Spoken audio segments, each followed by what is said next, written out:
La troisième proposition, c'est que le modèle culturel subjectiviste propose et impose un nouveau rapport à la norme et donc à l'exercice de l'autorité dans le jeu, dans l'accomplissement des rôles sociaux. L'exercice de l'autorité.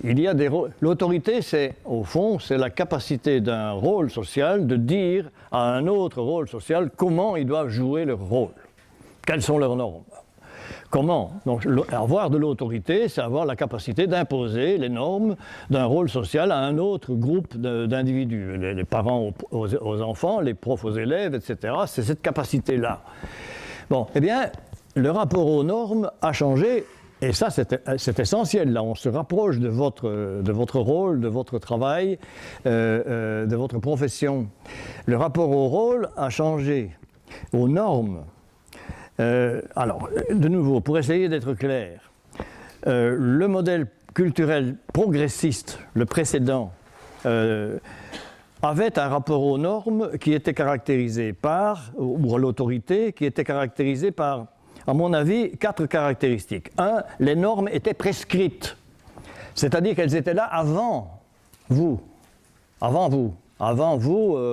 qui devez exercer l'autorité ou avant vous qui devez la subir. Elles étaient là avant vous. C'était un code de bonne conduite. Les injonctions normatives étaient là avant. 2, celui qui exerçait l'autorité était revêtu d'un statut, un statut hiérarchiquement supérieur au statut de celui qui devait subir ou se conformer aux exigences de ce rôle. 3, la conformité du comportement de l'élève ou de l'enfant ou du jeune, etc., la conformité de son comportement aux normes était jugée, évaluée exclusivement par celui qui était chargé, qui était investi de ce statut. Celui qui était investi du statut avait le droit de dire « ça c'est bien, ça c'est pas bien ». Ça c'est conforme, ça ne l'est pas. Et quatrièmement, les sanctions étaient les mêmes pour tout le monde. Elles étaient prévues d'ailleurs, comme les normes, elles étaient codifiées. Ça vaut un jour de retenue. Ça vaut une expulsion. Ça vaut, etc. Bon. Donc c'était codifié dans l'ancien modèle. Ce modèle que Foucault appelait la société disciplinaire. Le modèle de la société disciplinaire. Vous savez, l'idée d'un panoptique de Bentham qui contrôle tout à partir d'un centre et qui regarde partout les travailleurs, comment ils travaillent, les prisonniers, comment ils se conduisent, etc., les malades mentaux dans les asiles, etc. De cette idée d'un panoptique de Bentham. Panoptique, donc, qui permet de voir à partir d'une instance de contrôle. Bon. Ça, c'était la société disciplinaire. Ben, dans le modèle culturel subjectiviste, les normes, elles continuent à être toujours prescrites, mais elles sont de plus en plus négociables. On fait des contrats. Des contrats. L'idée de contrat est très importante. On s'assied autour de la pièce et on se dit, avec les élèves, et on dit, qu'est-ce qu'on va faire cette semaine? Bon. Combien de fiches de mathématiques vas-tu faire, toi, le petit Pierre? Je m'engage à faire autant. Je fais un contrat avec l'animateur, qui n'est plus le prof, mais l'animateur. Il est assis, comme tout le monde d'ailleurs, par terre. Donc il est horizontal.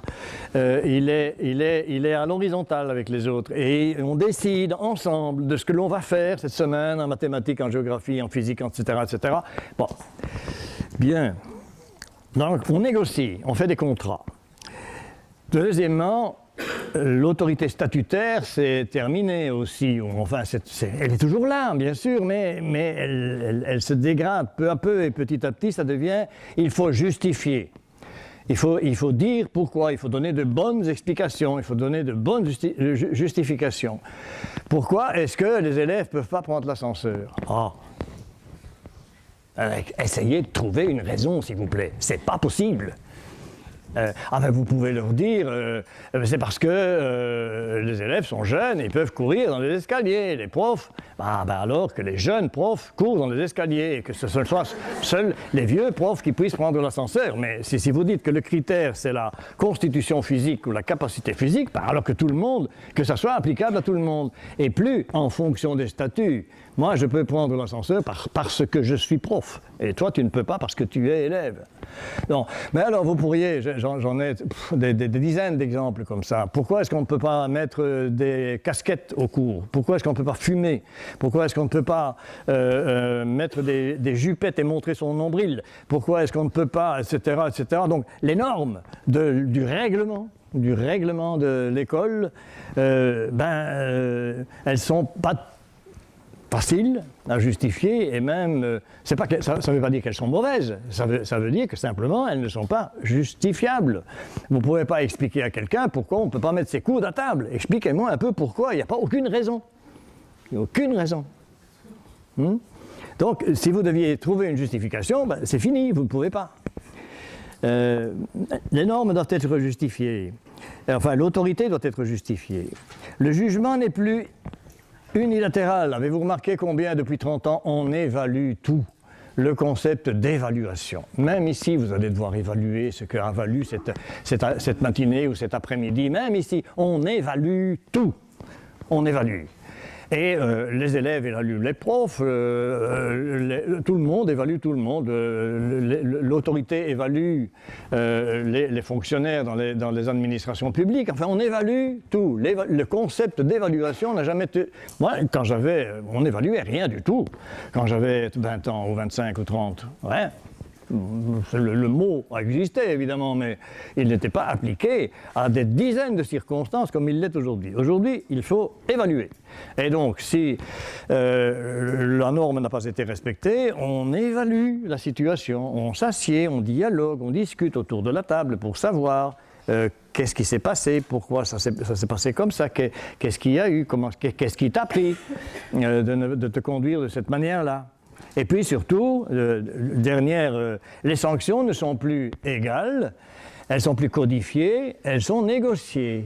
Et la sanction doit être, si possible, éducative. C'est-à-dire qu'on n'est plus là pour punir et surveiller, dirait Foucault. On est là pour utiliser des sanctions qui permettront à l'élève de restituer sa confiance en lui-même, son estime de soi, et qui lui permettront de ne plus avoir envie de recommencer la prochaine fois. Donc, le mode, on est passé d'un mode disciplinaire à un mode, je ne sais pas trop comment le nommer, mais disons que momentanément, on l'appellera réflexif. Un mode réflexif, on discute. Ou dialogique, on discute, on négocie, négocier, un mode négocié, réflexif, dialogue, tous ces mots-là disent bien ce que ça veut dire. On est passé d'un mode à l'autre, l'exercice de l'autorité. C'est très important ça.